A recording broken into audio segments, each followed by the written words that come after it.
Director Delisle, thanks for joining us. About 55% of Mainers are employed by small businesses. And when small businesses are starting to shut down, this kind of puts a big hamper on the economy. What have you been hearing from some of these small businesses? First and foremost, we obviously know it's a health crisis, and that's our number one priority. Obviously, is the spread of the virus. But closely behind that is the impact it's having on our economy, especially here in Maine. As you said, over 55% of people are employed in a small business. 99% of our businesses in Maine are small businesses, and when they're forced to shut down or close, even temporarily, it's just a huge impact on small businesses. So we're hearing from small business owners across the state that are really struggling because cash flow is really the important factor here. Most small businesses operate kind of on a month-to-month basis in terms of trying to kind of take in the revenue and then pay their expenses.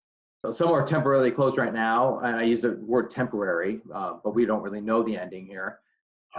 Some might be closing soon. What is your advice for some of those businesses that might be reaching out? Literally every day, new programs or resources are coming out. And our concern is that it's getting overwhelming for the small business. And they don't know where to start or whether to go to the federal resources at the SBA or look at the state. FAME and the Finance Authority of Maine has a new program out. So as these things keep coming out on a daily basis, we want to make sure people know they can come to our advisors to get that kind of one-on-one guidance.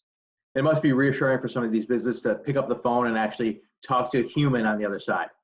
Absolutely. Our advisors are like, everybody's sending emails back to our advisors saying, thank you, thank you, thank you. It's just great to actually talk to somebody. It's bringing people's stress levels down. I mean, this is going to be a devastating event. There's just no other way around it. What are some of the do's and don'ts for the short term and let's say, 6-9 months out from now? Yep. So the short term is, for a small business, if you're already closed, either partially or fully, or if you anticipate that you may need to close in the very near term, it's all a question of try to be prepared and plan for that. So look at your cash flow, look at what you've got on hand, cut any unnecessary expenses right now, conserve cash as best you can. Talk to your creditors, talk to your landlord, look for deferments, look for delayed payment. It's all going to be things that you can do to kind of buffer the impact on your cash flow. Delisle also says there are ways that you could help out small businesses from the comfort of your home.